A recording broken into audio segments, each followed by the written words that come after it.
ನಮಸ್ಕಾರ. ನಿನ್ನೆ ಪರಮಪೂಜ್ಯರಾದಂಥ ಕನೇರಿ ಮಠದ ಕಾಡಸಿದ್ದೇಶ್ವರ ಸ್ವಾಮೀಜಿಯವರನ್ನು ವಿಜಯಪುರ ಜಿಲ್ಲೆಗೆ 2 ತಿಂಗಳು ನಿರ್ಬಂಧನೆಯನ್ನು ಹೇರಿದ್ದಾರೆ. ಪ್ರವೇಶ ನಿಷೇಧವನ್ನು ಮಾಡಿದ್ದಾರೆ.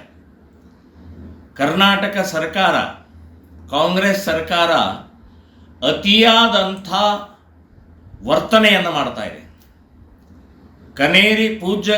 ಕನೇರಿ ಮಠದ ಸ್ವಾಮೀಜಿಯವರ ಕಾರ್ಯ ಅಗಾಧವಾದಂಥ, ಆದರ್ಶವಾದಂಥ, ಧರ್ಮಕ್ಕೆ, ಸತ್ಯಕ್ಕೆ, ಜನರಿಗೆ, ರೈತರಿಗೆ ಪೂರಕವಾದಂಥ ಕಾರ್ಯವನ್ನು ಮಾಡ್ತಾ ಇರುವಂಥ ಇವತ್ತು ವ್ಯಕ್ತಿಗೆ ನೀವು ನಿರ್ಬಂಧನೆ ಹೇರ್ತೀರಿ ಅಂತಂದರೆ ನಿಮ್ಮಂಥ ಕಾಂಗ್ರೆಸ್ ಸರ್ಕಾರಕ್ಕೆ ಧಿಕ್ಕಾರ ಹೇಳ್ತಾ ಇದ್ದೀನಿ ನಾವು. ಇವತ್ತು ಈ ಮಟ್ಟಕ್ಕೆ ನೀವು ಇಳಿದ್ರಿ. ಒಬ್ಬ ಪರಮ ಪೂಜ್ಯ ಸ್ವಾಮೀಜಿಯವರ ನಿರ್ಬಂಧನೆ ಮಾಡುವಷ್ಟು ಧೈರ್ಯ, ಮಾಡುವಷ್ಟು ಸೊಕ್ಕು, ಮಾಡುವಷ್ಟು ನಿಮ್ಮಲ್ಲಿ ಈ ಅಜ್ಞಾನ ಬಂದಿದ್ದು ಇದು ಇಡೀ ಜನಮಾನಸವನ್ನು ಮರೆಯಲಾರದ ಅಕ್ಷಮ್ಯ ಅಪರಾಧವನ್ನು ಮಾಡಿದಿರಿ ಅಂತನ್ನುವಂಥದ್ದು ನಾನು ಹೇಳ್ತಾ ಇದ್ದೀನಿ. ಸೊ ಈ ವರ್ತನೆ, ದುರ್ವರ್ತನೆ, ಸೊಕ್ಕಿನ ದುರ್ವರ್ತನೆ, ಅಧಿಕಾರದ ಅಹಂಕಾರದ ವರ್ತನೆ ಇದು.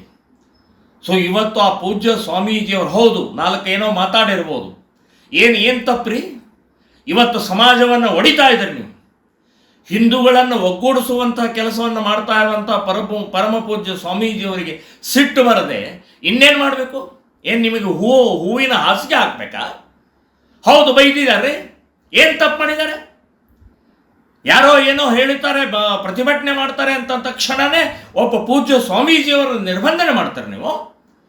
ನಾಳೆ ಇದೇ ಅಧಿಕಾರದ ದಾಹದಿಂದ ಇನ್ನೇನೇನೋ ಮಾಡ್ತಾರೆ ಅಂತನ್ನುವಂಥದ್ದು ಇಡೀ ಕರ್ನಾಟಕದಲ್ಲಿ ಎಲ್ಲರಿಗೂ ಒಂಥರ ವಿಚಿತ್ರವಾದಂಥ ರೋಷ ಬರ್ತಾ ಇದೆ, ಸಿಟ್ಟು ಬರ್ತಾ ಇದೆ, ನೋವಾಗಿದೆ. ಸೊ ಇಂಥ ಸಂದರ್ಭದಲ್ಲಿ ಇವತ್ತು ಪರಮ ಪೂಜ್ಯ ಸ್ವಾಮೀಜಿಯವರ ನೀವು ಮಾಡಿದಂಥ ಈ ಅವಮಾನವನ್ನು ವಾಪಸ್ ತಗೊಳ್ಬೇಕು, ಬಹಿರಂಗ ಕ್ಷಮೆ ಕೇಳಬೇಕು. ನಾನು ವಿಶೇಷವಾಗಿ ಅಲ್ಲಿ ವಿಜಯಪುರ ಜಿಲ್ಲೆಯ ಮಂತ್ರಿಗಳಾದಂಥ ಅವರಿಗೆ ನಾನು ಹೇಳ್ತಾ ಇದ್ದೀನಿ, ನಿಮ್ಮ ಈ ಕುಕೃತ್ಯ ಸರಿಯಲ್ಲ ಅಂತನ್ನುವಂಥದ್ದು ಹೇಳ್ತಾ ಇದ್ದೀನಿ. ಸೊ ಧರ್ಮದ ಕೆಲಸ, ದೇಶದ ಕೆಲಸ, ಒಗ್ಗೂಡುವನ ಕೆಲಸ, ಜ್ಞಾನವನ್ನು ಪ್ರಸಾರ ಮಾಡ್ತಾ ಇರುವಂಥ ಇವತ್ತು ಸ್ವಾಮೀಜಿಯವರನ್ನು ನೀವು ಮಾಡ್ತಾ ಇರುವಂಥದ್ದು ಈ ಬಹಳ ದೊಡ್ಡ ಅಕ್ಷಮ್ಯ ಅಪರಾಧವನ್ನು ಮಾಡಿದರೆ ಇದನ್ನು ವಾಪಸ್ ತಗೊಳ್ಬೇಕು, ಬಹಿರಂಗ ಕ್ಷಮೆ ಕೇಳಬೇಕು. ಮಾನ್ಯ ಮುಖ್ಯಮಂತ್ರಿಗಳು, ನೀವೇ ಹೊಣೆಗಾರರು, ನೀವೇ ಜವಾಬ್ದಾರರು.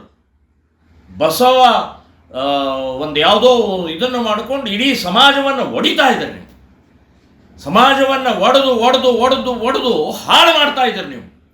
ಸೊ ಈ ಕುಕೃತ್ಯ ಇನ್ನು ನಮ್ಮ ಸಮಾಜ ಇದನ್ನು ಒಪ್ಪೋದಿಲ್ಲ ಅಂತನ್ನುವಂಥದ್ದು ಹೇಳ್ತಾ ಇದ್ದೀನಿ. ಅಂಥ ಪೂಜ್ಯ ಸ್ವಾಮೀಜಿವರೆಗೆ ಮಾಡಿದ ಅವಮಾನವನ್ನು ಬಹಿರಂಗವಾಗಿ ಕ್ಷಮೆ ಕೇಳಿ ನೀವು ನಿರ್ಬಂಧನೆಯನ್ನು ವಾಪಸ್ ತಗೊಳ್ಬೇಕು ಅಂತನ್ನುವಂಥದ್ದು ಈ ಸಂದರ್ಭದಲ್ಲಿ ಹೇಳ್ತೇನೆ. ತೋಳದೆ ಇದ್ದರೆ ಇಡೀ ರಾಜ್ಯಾದ್ಯಂತ ಶ್ರೀರಾಮ ಸೇನೆ ಸಂಘಟನೆ, ಹಿಂದೂ ಸಂಘಟನೆ ಎಲ್ಲ ಪೂಜ್ಯರು ಸೇರಿ ದೊಡ್ಡ ಪ್ರಮಾಣದಲ್ಲಿ ಪ್ರತಿಭಟನೆಯನ್ನು ಬೀದಿಗಿಳಿಬೇಕಾಗತ್ತೆ ಅಂತನ್ನುವಂಥ ಎಚ್ಚರಿಕೆಯನ್ನು ನಾನು ಕೊಡ್ತಾ ಇದ್ದೀನಿ.